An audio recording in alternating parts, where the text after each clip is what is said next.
Hello, my name is Agnes Wizi-Kambala and I'm from Malawi. I'll be making a presentation titled COVID-19, Inclusive Education and Child Protection. Basically, this presentation will be looking at the measures that the government of Malawi put across in order to contain the COVID-19 pandemic virus and how those measures impacted on the education and protection of children with disabilities in Malawi. So I will start with an introduction by giving the world overview of disability and then the Malawian overview of the same. The World Health Organization report of 2011 indicated that over 15% of the world's population, which was translating into 1 billion persons, live with a form of disability. But we should know that these statistics are of 2011, which is over 10 years. So the statistics may be higher as of today. And in the World Health Report, it indicated that about 93 million children worldwide were living with some form of disabilities, and about 80 to 95% of these children come from low and middle income countries, which is Malawi inclusive. So we should have a lot of children in Malawi who are impacted by disabilities. And to come to the Malawi overview of disability, it indicates that the disability prevalence in Malawi is at 10%, while for children under the age of 18, it stands at about 5.6%. However, looking at the world overview and comparing with the Malawi statistics, we should be assured that the Malawi statistics may not be a true reflection of the scenario on the ground, maybe because of the tools that are used to measure disability in Malawi, just like many developing countries. So the statistics may be way higher. So maybe more than 5% of children in Malawi are experiencing challenges due to having a disability. So, overview of the COVID-19 situation in Malawi, it is indicated that Malawi declared a state of national disaster on 20th March 2020, while the first confirmed case of coronavirus was registered on the 2nd of April, the same year 2020. Now, because of this, the government of Malawi implemented a multi-sectoral pandemic response in order to deal with the direct health impacts as well as the indirect socio-economic impacts of the pandemic.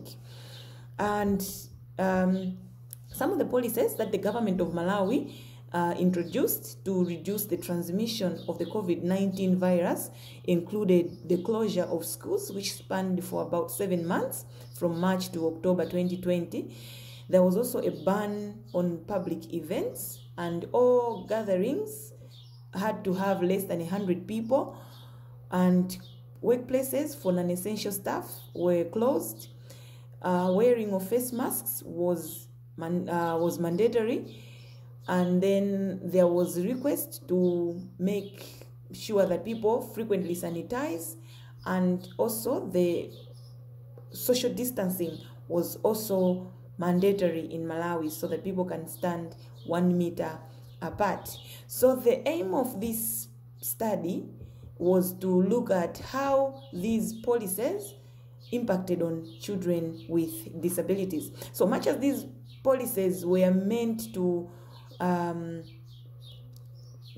deal with the spread of COVID-19, there's a lot of evidence that the measures did little to protect children with disabilities in the country, but instead they perpetuated the various child protection risks that they face. Now, what we should understand is that children with disabilities, even before the COVID pandemic, they were amongst the most vulnerable persons, vulnerable to violence, abuse, neglect, as well as exploitation. So the coming of the pandemic perpetuated these protection risks. So we are going to look at each of those measures and how it negatively impacted on children with disabilities in Malawi.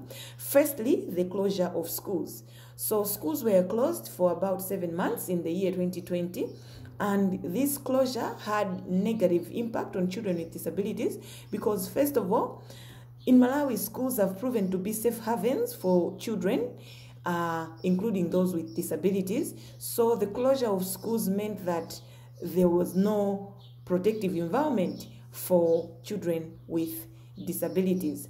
For example, for children with intellectual disabilities in Malawi, some of them were found walking aimlessly around townships as well as around the main towns in the country, simply because they didn't have anywhere else to go, simply because their schools were closed. So the closure of schools had that tremendous impact on children with disability, that they were now posed to various protection risks.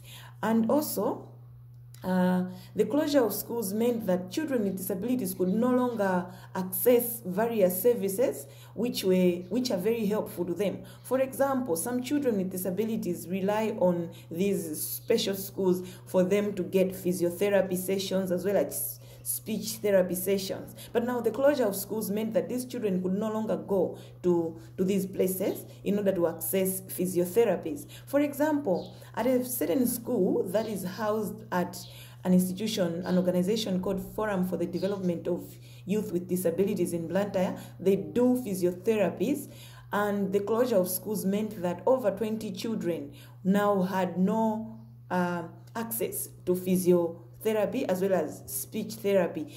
This meant that children with disabilities had their problems worsen in the 7 months that they were not accessing these services at the various places where they access them.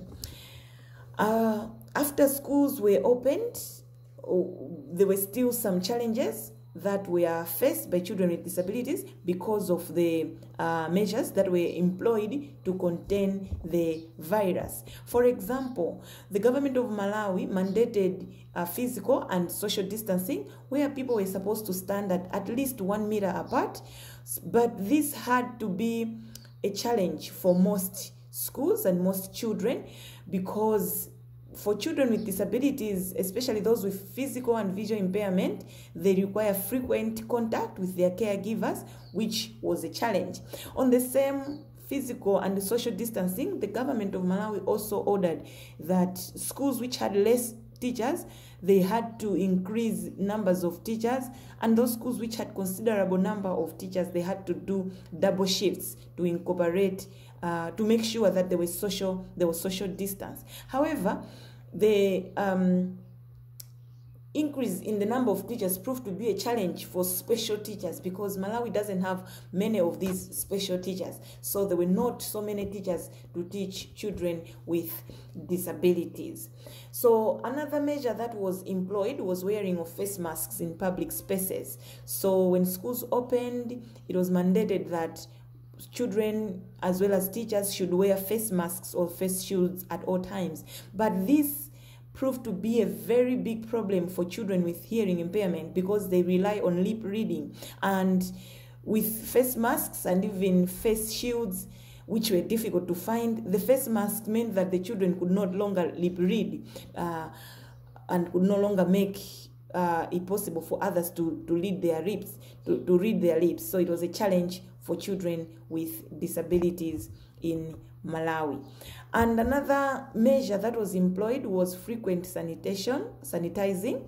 So all schools were expected to have reliable, well-treated and safe water for frequent sanitizing. However, for children with disabilities from low-income households, they usually have lack of access to assistive devices such as wheelchairs, crutches, and others, and as such, they need to walk using their hands. So there was a problem, because most of these children live in places where hand washing facilities are not physically available, and as such they were at risk of catching the virus, so they were not very much protected. So this presentation has shown that these challenges, there was a challenge in making inclusive COVID-19 preparedness and response strategies. So it is important that the governments, wherever they are, they should make sure that there should be better and well-timed responses to quench the disproportionate impacts of COVID-19 on children in Malawi. And a lot of money has been pumped into fighting COVID-19, but little has been done for children with disabilities. So the government has to make sure that children with disabilities are remembered in the COVID fight. Thank you very much.